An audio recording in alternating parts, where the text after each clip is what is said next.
गोदान। लेखक मुंशी प्रेमचंद। कथावाचक सोनम। अध्याय 18। खन्ना और गोविंदी में नहीं पड़ती। क्यों नहीं पड़ती ये बताना कठिन है। ज्योतिष के हिसाब से उनके ग्रहों में कोई विरोध है।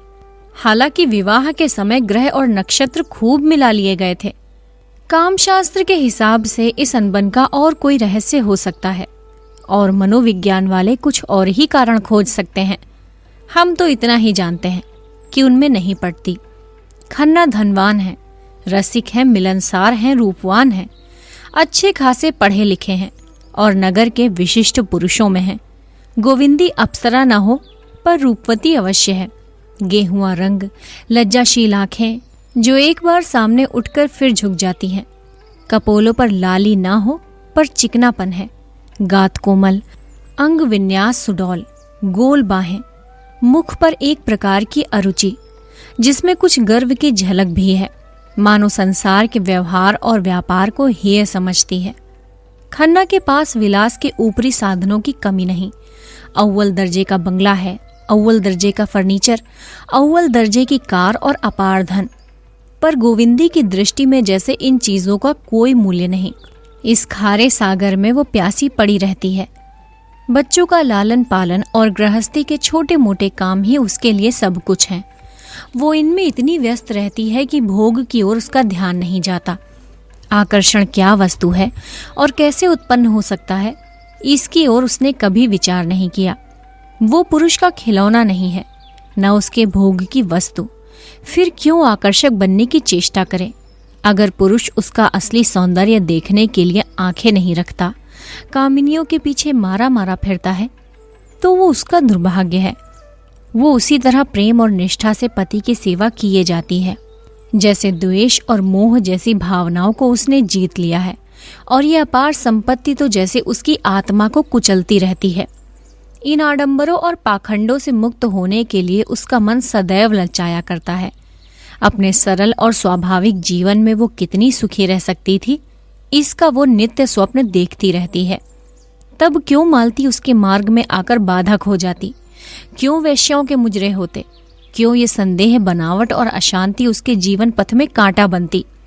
बहुत पहले जब वो बालिका विद्यालय में पढ़ती थी, उसे कविता का रोग लग गया था, जहाँ दुख और वेदना ही जीवन का तत्व है। संपत्ति और विलास तो केवल इसलिए है कि उसकी होली जलाई जाए, जो मनुष्य को असत्य और अशांति की ओर ले जाता है। वो अब कभी कभी कविता रचती थी, लेकिन सुनाए किसे? उसकी कविता केवल मन की तरंग या भावना की उड़ान न थी। उसके एक एक शब्द में उसके जीवन की व्यथा और उसके आंसुओं की ठंडी जलन भरी होती थी।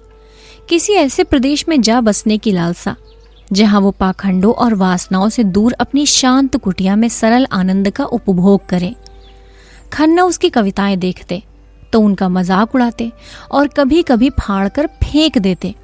और संपत्ति की ये दीवार दिन दिन ऊंची होती जाती थी और दंपति को एक दूसरे से दूर और पृथक करती जाती थी। खन्ना अपने ग्राहकों के साथ जितना ही मीठा और नम्र था, घर में उतना ही कटु और उद्दंड। अक्सर क्रोध में गोविंदी को अपशब्द कह बैठता। शिष्टता उसके लिए दुनिया को ठगने का एक साधन थी, मन का संस्कार नहीं। ऐसे अवसरों पर गोविंदी अपने एकांत कमरे में जा बैठती और रात को रोया करती। खन्ना दीवान खाने में मुजरे सुनता या क्लब में जाकर शराबें उड़ाता। लेकिन ये सब कुछ होने पर भी खन्ना उसके सर्वस्व थे। वो दलित और अपमानित होकर भी खन्ना की लौंडी थी। उनसे लड़ेगी, जलेगी, रोएगी, पर रहेगी उन्हीं की। उनसे पृथक जीवन की वो कोई कल्पना ही न कर सकती थी। आज मिस्टर खन्ना किसी बुरे आदमी का मुंह देखकर उठे थे। सवेरे ही पत्र खोला तो उनके कई स्टॉकों की दर गिर गई थी, जिसमें उन्हें कई हजार की हानि होती थी। शक्कर मिल के मजदूरों ने हड़ताल कर दी थी और दंगा फसाद करने पर आमादा थे। नफे की आशा से चांदी खरीदी थी, मगर उसकी दर आज भी और ज्यादा गिर गई थी। राय साहब से जो सौदा हो रहा था और जिसमें उन्हें खासे नफे की आशा थी, वो कुछ दिनों के लिए टलता हुआ जान पड़ता था। फिर रात को बहुत पी जाने के कारण इस वक्त सिर भारी था और देह टूट रही थी। इधर शोफर ने कार के इंजन में कुछ खराबी पैदा हो जाने की बात कही थी और लाहौर में उनके बैंक पर एक दीवानी मुकदमा दायर हो जाने का समाचार भी मिला था। बैठे मन में झुंझला रहे थे कि उसी वक्त गोविंदी ने आकर कहा, भीष्म का ज्वर आज भी नहीं उतरा, किसी डॉक्टर को बुला दो। भीष्म उनका सबसे छोटा पुत्र था और जन्म से ही दुर्बल हो जाने के कारण उसे रोज एक न एक शिकायत बनी रहती थी। आज खांसी है तो कल बुखार, कल पसली चल रही है, कभी हरे पीले दस्त आ रहे हैं। 10 महीने का हो गया था पर लगता था 5-6 महीने का। खन्ना की धारणा हो गई थी कि ये लड़का बचेगा नहीं, इसलिए उसकी ओर से उदासीन रहते थे। पर गोविंदी इसी कारण उसे और सब बच्चों से ज्यादा चाहती थी। खन्ना ने पिता के स्नेह का भाव दिखाते हुए कहा, बच्चों को दवाओं का आदी बना देना ठीक नहीं, और तुम्हें दवा पिलाने का मरज है। जरा कुछ हुआ डॉक्टर को बुलाओ। एक रोज और देखो, आज तीसरा ही दिन तो है, शायद आज आप उतर जाए। गोविंदी ने आग्रह किया, 3 दिन से नहीं उतरा, घरेलू दवाएं करके हार गई हूं। खन्ना ने पूछा, अच्छी बात है, बुला देता हूं। किसे बुलाऊं? बुला लो डॉक्टर नाग को। अच्छी बात है, उन्हीं को बुलाता हूं, मगर ये समझ लो कि नाम हो जाने से ही कोई अच्छा डॉक्टर नहीं हो जाता। नाग फीस चाहे जितनी ले लें, उनकी दवा से किसी को अच्छा होते नहीं देखा। वो तो मरीजों को स्वर्ग भेजने के लिए मशहूर हैं। तो जिसे चाहो बुला लो। मैंने तो नाग को इसलिए कहा था कि वो कई बार आ चुके हैं। मिस मालती को क्यों ना बुला लूं? फीस भी कम और बच्चों का हाल लेडी डॉक्टर जैसा समझेंगी। कोई मर्द डॉक्टर नहीं समझ सकता। गोविंदी ने जलकर कहा, मैं मिस मालती को डॉक्टर नहीं समझती। खन्ना ने भी तेज आंखों से देखकर कहा, तो वो इंग्लैंड घास खोदने गई थी और हजारों आदमियों को आज जीवन दान दे रही है। ये सब कुछ नहीं है। होगा, मुझे उन पर भरोसा नहीं है। वो मर्दों के दिल का इलाज कर ले और किसी की दवा उनके पास नहीं है। बस ठन गई। खन्ना गरजने लगे, गोविंदी बरसने लगी। उनके बीच में मालती का नाम आ जाना मानो लड़ाई का अल्टीमेटम था। खन्ना ने सारे कागजों को जमीन पर फेंक कर कहा, तुम्हारे साथ तो जिंदगी तलक हो गई। गोविंदी ने नुकीले स्वर में कहा, तो मालती से ब्याह कर लो ना, अभी क्या बिगड़ा है अगर वहां दाल गले। तुम मुझे क्या समझती हो? यही कि मालती तुम जैसों को अपना गुलाम बनाकर रखना चाहती है, पति बनाकर नहीं। तुम्हारी निगाह में मैं इतना जलील हूं? और इन्होंने इसके विरुद्ध प्रमाण देने शुरू किए। मालती जितना उनका आदर करती है उतना शायद ही किसी का करती हो।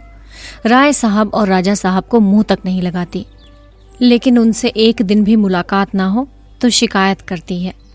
गोविंदी ने इन प्रमाणों को एक फूंक में उड़ा दिया। इसलिए कि वो तुम्हें सबसे बड़ा आंखों का अंधा समझती है, दूसरों को इतना आसानी से बेवकूफ नहीं बना सकती। खन्ना ने डींग मारी, मैं चाहूं तो आज मालती से विवाह कर सकता हूं, आज अभी। मगर गोविंदी को बिल्कुल विश्वास नहीं है। तुम 7 जन्म नाक रगड़ो तो भी वो तुमसे विवाह ना करेगी।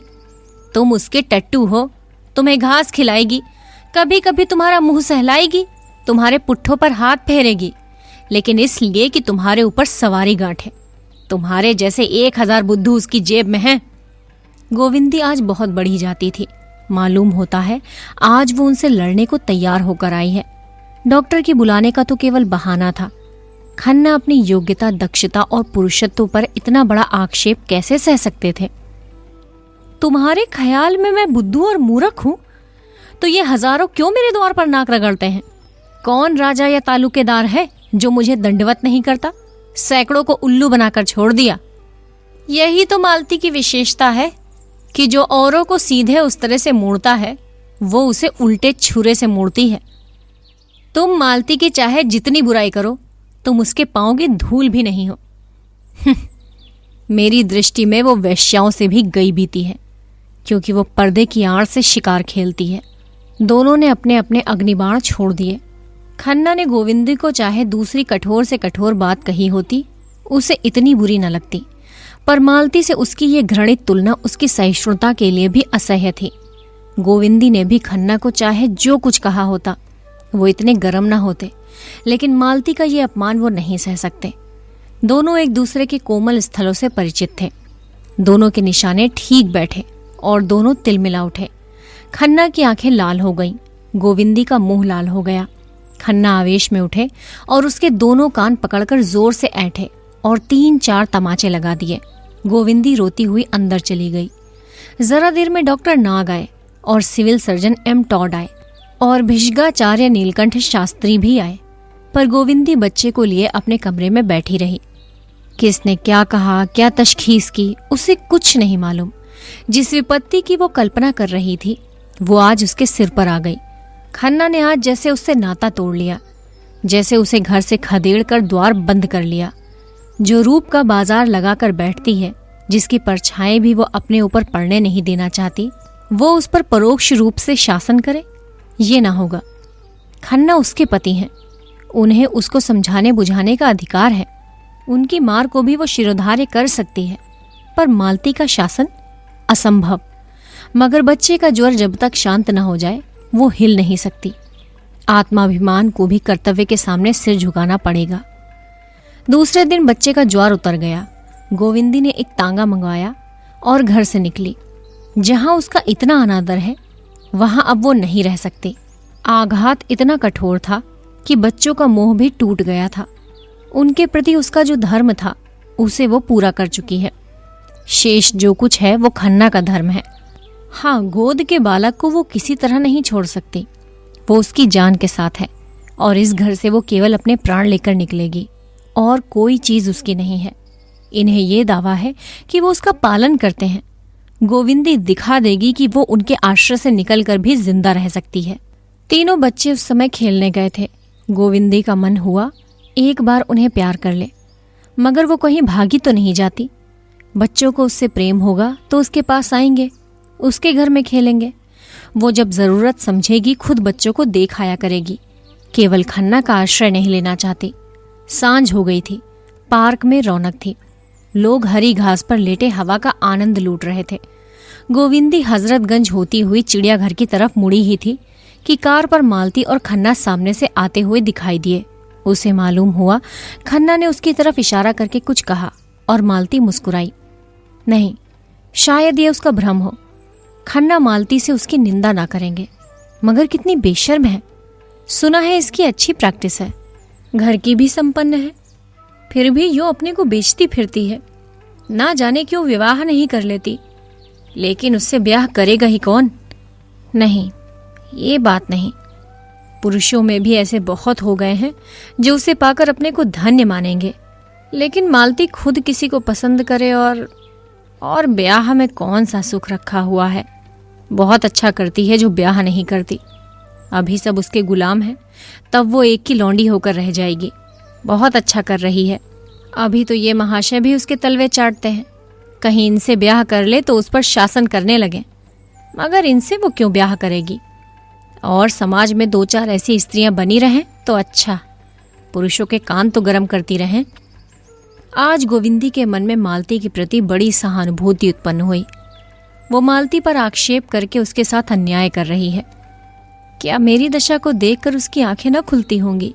विवाहित जीवन की दुर्दशा आंखों देखकर अगर वो इस जाल में नहीं फंसती तो क्या बुरा करती है? चिड़ियाघर में चारों तरफ सन्नाटा छाया हुआ था। गोविंदी ने तांगा रोक दिया और बच्चे को लिए हरी धूप की तरफ चली, मगर 2 ही 3 कदम चली थी कि चप्पल पानी में डूब गई। अभी थोड़ी देर पहले लॉन सींचा गया था और घर के नीचे पानी बह रहा था। उस उतावली में उसने पीछे न फिरकर 1 कदम और आगे रखा तो पांव कीचड़ में सन गए। उसने पांव की ओर देखा। अब यहाँ पांव धोने के लिए पानी कहाँ से मिलेगा? उसकी सारी मनोव्यथा लुप्त हो गई। पांव धोकर साफ करने की चिंता हुई। उसकी विचारधारा रुक गई। जब तक पांव न साफ हो जाए वो कुछ सोच सकती? सहसा उसे एक लंबा पाइप घास में छिपा नजर आया जिसमें से पानी बह रहा था। उसने जाकर पांव धोए, चप्पल धोई, हाथ मुंह धोया, थोड़ा सा पानी चुल्लू में लेकर पिया और पाइप के उस पार सूखी जमीन पर जा बैठी। उदासी में मौत की याद तुरंत आ जाती है। कहीं वो वहीं बैठे बैठे मर जाए तो क्या हो? तांगे वाला तुरंत जाकर खन्ना को खबर देगा। खन्ना सुनते ही खिल उठेंगे, लेकिन दुनिया को दिखाने के लिए आंखों पर रुमाल रख लेंगे। बच्चों के लिए खिलौने और तमाशे माँ से प्यारे हैं।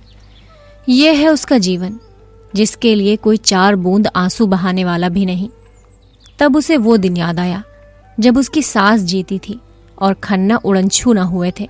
तब उसे सास का बात बात पर बिगड़ना बुरा लगता था। आज उसे सास के उस क्रोध में स्नेह का रस घुला जान पड़ रहा है। तब वो सास से रूठ जाती थी और सास उसे दुलार कर मनाती थी। आज वो महीनों रूठी पड़ी रहे, किसे परवाह है। एकाएक उसका मन उड़कर माता के चरणों में जा पहुंचा। आज अम्मा होती तो क्यों उसकी ये दुर्दशा होती। उसके पास और कुछ ना था। स्नेह भरी गोद तो थी, प्रेम भरा आंचल तो था जिसमें मुंह डालकर वो रो लेती, लेकिन नहीं, वो रोएगी नहीं। उस देवी को स्वर्ग में दुखी ना बनाएगी। मेरे लिए वो जो कुछ ज्यादा से ज्यादा कर सकती थी वो कर गई। मेरे कर्मों की साथिन होना तो उनके वश की बात ना थी। और वो क्यों रोए? वो अब किसी के अधीन नहीं है। वो अपने गुजर भर को कमा सकती है। वो कल ही गांधी आश्रम से चीड़े लेकर बेचना शुरू कर देगी। शर्म किस बात की? यही तो होगा, लोग उंगली दिखाकर कहेंगे वो जा रही है खन्ना की बीवी।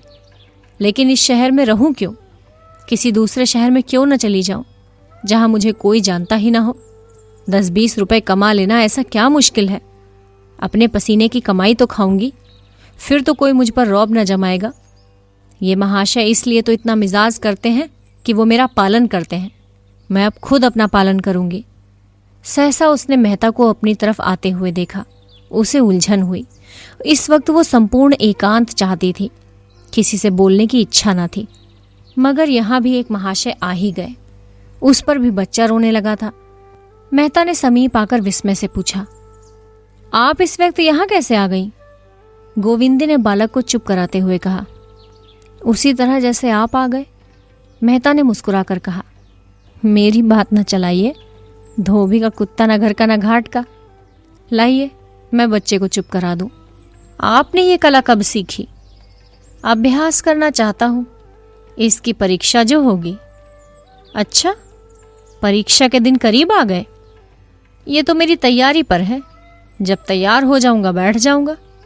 छोटी छोटी उपाधियों के लिए हम पढ़ पढ़ कर आंखें फोड़ लिया करते हैं। ये तो जीवन व्यापार की परीक्षा है। अच्छी बात है, मैं भी देखूंगी आप किस ग्रेड में पास होते हैं। ये कहते हुए उसने बच्चे को गोद में दे दिया। उन्होंने बच्चे को कई बार उछाला तो वो चुप हो गया। बालकों की तरह डींग मारकर बोले, देखा आपने, कैसा मंत्र करके जोर से चुप करा दिया। अब मैं भी कहीं से बच्चा लाऊंगा। गोविंदी ने विनोद किया। बच्चा ही लाइएगा या उसकी माँ भी? मेहता ने विनोद भरी निराशा से सिर हिलाकर कहा, ऐसी औरत तो कहीं मिलती ही नहीं। क्यों, मिस मालती नहीं है? सुंदर, सुशिक्षित, गुणवती, मनोहारिणी। और आप क्या चाहते हैं? मिस मालती में वो एक बात भी नहीं जो मैं अपनी स्त्री में देखना चाहता हूं। गोविंदी ने इस कुत्सा का आनंद लेते हुए कहा, उनमें क्या बुराई है? सुनूं तो। भौरे तो हमेशा घेरे रहते हैं। मैंने सुना है आजकल पुरुषों को ऐसी ही औरतें पसंद आती हैं। मेहता ने बच्चे के हाथों से अपनी मूंछों की रक्षा करते हुए कहा, मेरी स्त्री कुछ और ही ढंग की होगी। वो ऐसी होगी जिसकी मैं पूजा कर सकूंगा। गोविंदी अपनी हंसी न रोक सकी। तो आप स्त्री नहीं, कोई प्रतिमा चाहते हैं? स्त्री तो ऐसी शायद ही आपको कहीं मिले। जी नहीं, ऐसी एक देवी इसी शहर में है। सच? मैं भी उसके दर्शन करती और उसी तरह बनने की चेष्टा करती। आप उसे खूब जानती हैं। वो एक लखपति की पत्नी है, पर विलास को तुच्छ समझती है, जो उपेक्षा और अनादर सहकर भी अपने कर्तव्य से विचलित नहीं होती, जो मातृत्व की वेदी पर अपने को बलिदान करती है, जिसके लिए त्याग ही सबसे बड़ा अधिकार है और जो इस योग्य है कि उसकी प्रतिमा बनाकर पूजी जाए। गोविंदी के हृदय में आनंद का कंपन हुआ। समझ कर भी ना समझने का अभिनय करती हुई बोली, ऐसी स्त्री की आप तारीफ करते हैं, मगर मेरी समझ में तो वो दया की पात्र है। वो आदर्श नारी है, और जो आदर्श नारी हो सकती है वही आदर्श पत्नी भी हो सकती है। मेहता ने आश्चर्य से कहा, आप उसका अपमान करती हैं। लेकिन वो आदर्श इस युग के लिए नहीं है। वो आदर्श सनातन है और अमर है। मनुष्य उसे विकृत करके अपना सर्वनाश कर रहा है। गोविंदी का अंतःकरण खिला जा रहा था। ऐसी फुरेरियां वहां कभी न उठी थी। जितने आदमियों से उसका परिचय था उनमें मेहता का स्थान सबसे ऊंचा था। उनके मुख से ये प्रोत्साहन पाकर वो मतवाली हुई जा रही थी। उसी नशे में बोली, तो चलिए मुझे उनके दर्शन करा दीजिए। मेहता ने बालक के कपोलों में मुंह छिपाकर कहा, वो यहीं तो बैठी हुई हैं। कहाँ? मैं तो नहीं देख रही हूं। उसी देवी से तो बोल रहा हूं। गोविंदी ने जोर से कह कहा मारा। आपने आज मुझे बनाने की ठान ली है, क्यों? मेहता श्रद्धानत होकर बोले, देवी जी आप मेरे साथ अन्याय कर रही हैं, और मुझसे ज्यादा अपने साथ। संसार में ऐसे बहुत कम प्राणी हैं जिनके प्रति मेरे मन में श्रद्धा है। उन्हीं में एक आप भी हैं। आपका धैर्य और त्याग, शील और प्रेम अनुपम है। मैं अपने जीवन में सबसे बड़े सुख की जो कल्पना कर सकता हूँ वो आप जैसी किसी देवी के चरणों की सेवा है। जिस नारीत्व को मैं आदर्श मानता हूँ आप उसकी सजीव प्रतिमा हैं। गोविंदी की आंखों से आनंद के आंसू निकल पड़े। इस श्रद्धा कवच को धारण करके वो किसी विपत्ति का सामना न करेगी। उसके रोम रोम में जैसे मृदु संगीत की ध्वनि निकल पड़ी। उसने अपने रमणीत्व का उल्लास मन में दबाकर कहा, आप दार्शनिक क्यों हुए मेहता जी? आपको तो कवि होना चाहिए था। मेहता सरलता से हंसकर बोले, क्या आप समझती हैं बिना दार्शनिक हुए ही कोई कवि हो सकता है? दर्शन तो केवल बीच की मंजिल है। तो अभी आप कवित्व के रास्ते में हैं, लेकिन आप यह भी जानते हैं कवि को संसार में कभी सुख नहीं मिलता। जिसे संसार दुख कहता है वहां कवि के लिए सुख है। धन और ऐश्वर्य, रूप और बल, विद्या और बुद्धि, ये विभूतियां संसार को चाहे कितना ही मोहित कर ले, कवि के लिए यहां जरा भी आकर्षण नहीं है। उसके मोद और आकर्षण की वस्तु तो बुझी हुई आशाएं और मिटी हुई स्मृतियां और टूटे हुए हृदय के आंसू हैं। जिस दिन इन विभूतियों में उसका प्रेम न रहेगा उस दिन वो कवि न रहेगा। दर्शन जीवन के इन रहस्यों से केवल विनोद करता है, कवि उनमें लय हो जाता है। मैंने आपकी 2-4 कविताएं पढ़ी हैं और उनमें जितनी पुलक, जितना कंपन, जितनी मधुर व्यथा, जितना रुलाने वाला उन्माद पाया है वो मैं ही जानता हूँ। प्रकृति ने हमारे साथ कितना बड़ा अन्याय किया है कि आप जैसी कोई दूसरी देवी नहीं बनाई। गोविंदी ने हसरत भरे स्वर में कहा, नहीं मेहता जी, ये आपका भ्रम है। ऐसी नारियां यहाँ आपको गली गली में मिलेंगी, और मैं तो उन सब में सबसे गई बीती हूँ। जो स्त्री अपने पुरुष को प्रसन्न ना रख सके, अपने को उसके मन की ना बना सके, वो कोई स्त्री है? मैं तो कभी कभी सोचती हूँ कि मालती से ये कला सीखूं। जहाँ मैं असफल हूँ वहाँ वो सफल है। मैं अपने को भी अपना नहीं बना सकती, वो दूसरे को भी अपना बना लेती है। क्या यह उसके लिए श्रेय की बात नहीं? मेहता ने मुंह बनाकर कहा, शराब अगर लोगों को पागल कर देती है तो इसलिए क्या उसे पानी से अच्छा समझा जाए, जो प्यास बुझाता है, जिलाता है और शांत करता है? गोविंदी ने विनोद की शरण लेकर कहा, कुछ भी हो, मैं तो ये देखती हूं कि पानी मारा मारा फिरता है और शराब के लिए घर द्वार बिक जाते हैं। और शराब जितनी ही तेज और नशीली हो उतनी ही अच्छी। मैं तो सुनती हूं आप भी शराब के उपासक हैं। गोविंदी निराशा की उस दशा को पहुंच गई थी जब आदमी को सत्य और धर्म में भी संदेह होने लगता है। लेकिन मेहता का ध्यान उधर न गया। उनका ध्यान तो वाक्य के अंतिम भाग पर ही चिमट कर रह गया। अपने मद सेवन पर उन्हें जितनी लज्जा और क्षोभ आज हुआ, उतना बड़े बड़े उपदेश सुनकर भी ना हुआ था। तर्कों का उनके पास जवाब था और मुंह तोड़, लेकिन इस मीठी चुटकी का उन्हें कोई जवाब न सूझा। वो पछताए कि कहां से कहां उन्हें शराब की युक्ति सूझी। उन्होंने खुद मालती की शराब से उपमा दी थी। उनका वार अपने ही सिर पर पड़ा। लज्जित होकर बोले, हाँ देवी जी, मैं स्वीकार करता हूँ कि मुझ में यह आसक्ति है। मैं अपने लिए उसकी जरूरत बतलाकर और उसके विचारोत्तेजक गुणों के प्रमाण देकर गुनाह को उज्र न करूंगा, जो गुनाह से भी बदतर है। आज आपके सामने प्रतिज्ञा करता हूँ कि शराब की एक बूंद भी कंठ के नीचे न जाने दूंगा। गोविंदी ने सन्नाटे में आकर कहा, ये आपने क्या किया मेहता जी? मैं ईश्वर से कहती हूँ मेरा ये आशय न था। मुझे इसका दुख है। नहीं, आपको प्रसन्न होना चाहिए कि आपने एक व्यक्ति का उद्धार कर दिया। मैंने आपका उद्धार कर दिया? मैं तो खुद आपसे अपने उद्धार की याचना करने जा रही हूं। मुझसे? धन्य भाग, गोविंदी ने करुण स्वर में कहा। हाँ, आपके सिवा मुझे कोई ऐसा नहीं नजर आता जिससे मैं अपनी कथा सुनाऊं। देखिए, ये बात अपने ही तक रखिएगा। हालांकि आपको ये याद दिलाने की जरूरत नहीं। मुझे अब अपना जीवन असह्य हो गया है। मुझसे अब तक जितनी तपस्या हो सकी मैंने की, लेकिन अब सहा नहीं जाता। मालती मेरा सर्वनाश किए डालती है। मैं अपने किसी शस्त्र से उस पर विजय नहीं पा सकती। आपका उस पर प्रभाव है। वो जितना आपका आदर करती है शायद किसी और मर्द का नहीं करती। अगर आप किसी तरह मुझे उसके पंजे से छुड़ा दें तो मैं जन्म भर आपकी ऋणी रहूंगी। उसके हाथों मेरा सौभाग्य लुटा जा रहा है। आप अगर मेरी रक्षा कर सकते हैं तो कीजिए। मैं आज घर से ये इरादा करके चली थी कि फिर लौटकर ना आऊंगी। मैंने बड़ा जोर मारा कि मोह के सारे बंधनों को तोड़कर फेंक दूं, लेकिन औरत का हृदय बड़ा दुर्बल है मेहता जी। मोह उसका प्राण है। जीवन रहते मोह तोड़ना उसके लिए असंभव है। मैंने आज तक अपनी व्यथा अपने मन में रखी, लेकिन आज मैं आपसे आंचल फैलाकर भिक्षा मांगती हूँ। मालती से मेरा उद्धार कीजिए। मैं इस मायाविनी के हाथों मिटी जा रही हूँ। उसका स्वर आंसुओं में डूब गया। वो फूट फूट कर रोने लगी। मेहता अपनी नजरों में कभी इतने ऊंचे न उठे थे। उस वक्त भी नहीं जब उनकी रचना को फ्रांस की अकादमी ने शताब्दी की सबसे उत्तम कृति कहकर उन्हें बधाई दी थी।